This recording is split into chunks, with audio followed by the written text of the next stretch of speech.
Olá, tudo bom? Hoje nós vamos falar sobre publicações nacionais e internacionais. Alguns aspectos que você tem que considerar quando você vai optar, quando você vai escolher sobre qual é a melhor forma de publicação para você, tá ok?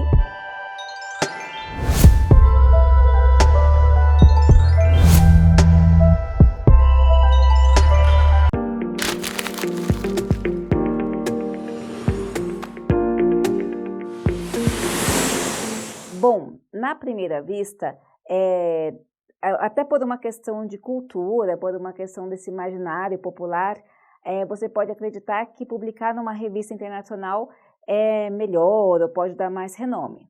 Porém, muito pelo contrário, dependendo do caso que nós vamos abordar, dependendo do seu intuito, não pode ser uma boa se você considerar alguns aspectos. O que você tem que considerar, então, para você escolher o que é melhor para você, dentro da sua realidade, você fazer uma publicação nacional ou internacional? Bom, o primeiro aspecto que eu trouxe aqui para você é o seguinte: qual é a diferença? A diferença das revistas nacionais e internacionais, dependendo de onde você vai publicar, principalmente as revistas americanas, é o formato.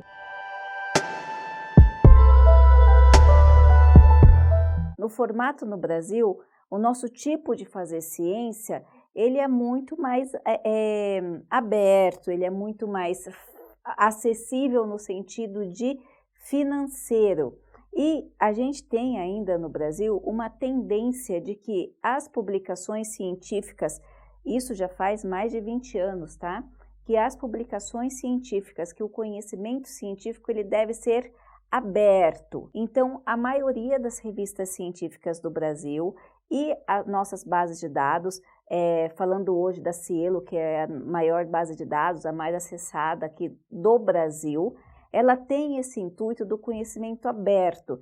Então, tanto as revistas, quanto as academias de forma geral, quanto as bases de dados do Brasil, elas primam por esse conhecimento aberto, por essa coisa de qualquer pessoa poder acessar, obter o conhecimento sem custo nenhum. As revistas americanas, elas trabalham numa dinâmica de conhecimento fechado, de mercado. Então, a publicação científica, em sua grande maioria nos Estados Unidos e na Europa, elas acabam sendo, de certa forma, ligadas a grandes conglomerados. O que acontece com isso?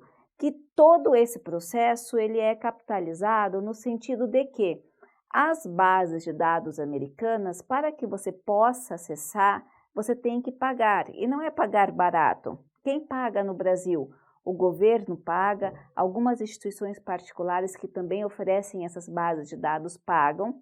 Então, para você acessar o artigo científico, é pago, diferente do que acontece aqui no Brasil. A gente tem Google Acadêmico, a gente tem a Cielo, a gente tem as próprias revistas, a gente tem a CAPES, que é o conhecimento aberto. Lá no mercado, não são todos, tá? Eu estou falando assim na grande maioria, que eles trabalham com essas bases de dados fechadas. Então, quando você ouve falar Web of Science, EBSCO, a ProQuest, são todas bases de dados pagas. Então, você tem que saber essa diferença. As revistas nacionais, em sua grande maioria, quando elas não são indexadas nessas bases de dados pagas, elas trabalham com a ideia do conhecimento científico aberto. Então, essa é a primeira coisa. Se você tem uma base que a pessoa vende para acessar, ou que a revista cobra para a pessoa ler o artigo, alguns desses você pode encontrar na PubMed, que é uma base de dados aberta, mas alguns ela só direciona o usuário até o artigo. E algumas revistas e alguns artigos que ela direciona são pagos. Então tem essa diferença que você deve considerar. É óbvio que se a pessoa tem que pagar para acessar o seu material, certamente vai ser mais difícil, ele vai ter menos acesso e a gente vai falar sobre isso posteriormente. Qual é o seu intuito? Para que você está publicando? Você está publicando para que a comunidade do Brasil tenha acesso ao seu material, para que você seja conhecido na sociedade, ou você está publicando só para cientistas? Existem casos, por exemplo, se você é professor aí ou trabalha num laboratório que está investigando alguma coisa, que a linguagem científica, seu interesse é trabalhar só dentro de linguagem científica para cientistas, para que você possa tramitar nesse mundo somente de cientista para cientista, é um intuito diferente. Se você quer publicar porque você quer contribuir para a sociedade, você quer contribuir para as pessoas, quer contribuir para os estudantes que vêm antes de você, então é importante você considerar esses aspectos. Para que você está publicando e como você vai fazer para que esse material chegue nas mãos dessas pessoas. E aí cai naquela questão, se você publicar em uma revista internacional, certamente você vai ter que usar o inglês.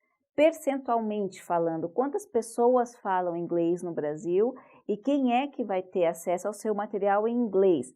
Então, se o seu intuito é Brasil, se o seu intuito é comunidade local, publicar em inglês acaba não sendo efetivo, tratando de um contexto realista. Claro que alguns ideologistas, alguns puritanos vão falar, não, todo material científico tem que ser publicado em inglês.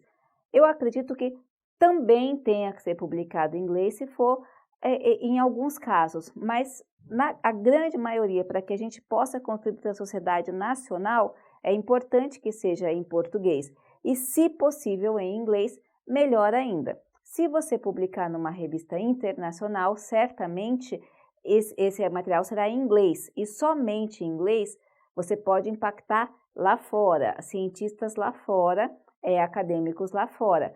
Mas no Brasil, o seu percentual de acessibilidade, de fazer com que o seu material seja lido por pesquisadores e estudantes profissionais brasileiros, ele certamente vai cair. Então, vamos a outro ponto, também continuando nessa mesma linha de raciocínio, que é a sua percepção sobre impacto.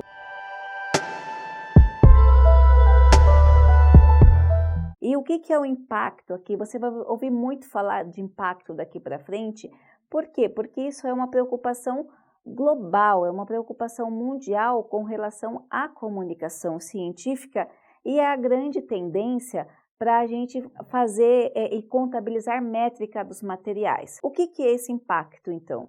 O impacto é a capacidade que o seu material tem de ser lido pelo usuário. Por quê? Até o ano passado, a gente publicava um artigo a cada 20 segundos no mundo, tá? De acordo ali com o último congresso que eu fui da ABEC, da Associação Brasileira de Editores Científicos. No entanto, com essa crise agora, com essa pandemia, eu acredito que é muito provável que esse volume de artigo tenha saltado de uma maneira estrondosa. Então, a gente deve estar publicando um artigo científico a cada 5 a cada 10 segundos. Pensa comigo um momento nessa quantidade de informação.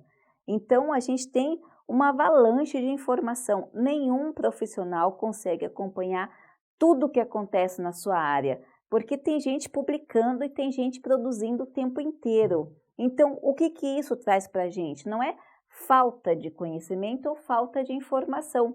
Muito pelo contrário, é excesso de conhecimento, excesso de informação.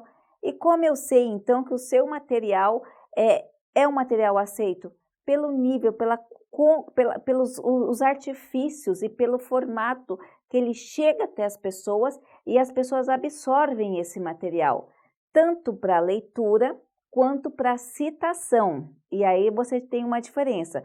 Cada material que a gente publica tem lá número de pessoas que leram, tá? E quando tem aquele número de pessoas que leram, é que leram o artigo inteiro, número de pessoas que baixaram o PDF e, posteriormente, as pessoas que começaram a usar esse material para produzir outros materiais, que é quantas vezes você foi citado. E aí entra naquele negócio, qual é o impacto que você quer ter e para quem você quer impactar. Se você pensa em publicar o seu material numa base de dados fechadas, numa revista que utiliza como indexação uma base de dados fechada, o seu público e o seu acesso e o seu impacto vai ser um. Se você deseja publicar o seu material numa base de dados aberta, o seu público, o seu impacto também vai ser outro. Então, mas eu posso ter o público que transite? Pode, mas a gente está falando de realidade de mundos. A grande maioria das instituições aqui no Brasil não tem condições de pagar uma base de dados fechada. E, particularmente, eu acredito que também não seja necessário. Eu sou super a favor da nossa realidade do Brasil adotar ou fazer jus ao pacto que a gente já fez essa adesão aí do conhecimento científico aberto, que seja efetivo. Na nossa realidade, que ainda tem onde tem uma desigualdade intelectual muito grande, sem falar nas outras, porque não é o intuito desse vídeo agora, o conhecimento, o acesso ao estudo, o acesso ao conhecimento, ele tem que ser aberto. Então, quando você pensar em publicar, vale a pena você pensar, quem eu quero atingir, aonde eu quero que o meu material chegue, que material que eu quero que o aluno de graduação utilize ou de pós-graduação utilize. Como que vai chegar? A pessoa vai conseguir ler o material de forma gratuita ou vai ter que ser em outro idioma e de uma forma que ela não consiga acessar? Então, isso é muito importante você considerar também. Por fim, qual sua disponibilidade financeira?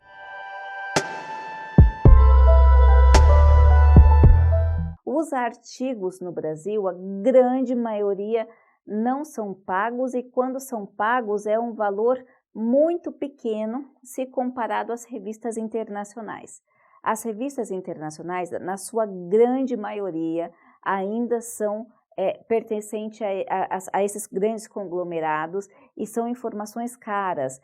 Na média, pelo que a gente estava puxando nessa semana, de $1.000 a $5.000 por publicação. E pasmem, no Brasil, o governo, o CNPq e a CAPES pagam para núcleos de pesquisa publicar fora seus materiais. Isso é um grande problema para as revistas nacionais, porque se a gente pede um valor pequeno ou que chegue perto desse valor, a gente não consegue ter esse retorno, nem por parte dos pesquisadores, nem por parte do governo. Mas, pasmem, a gente paga esse valor para que nossos materiais sejam publicados fora. Então, eu sempre falo, o Brasil tem excelentes pesquisadores e não é que a gente não publica, a gente publica em locais que acabam não sendo fáceis de acesso e a comunidade não consegue ver a ciência que é produzida.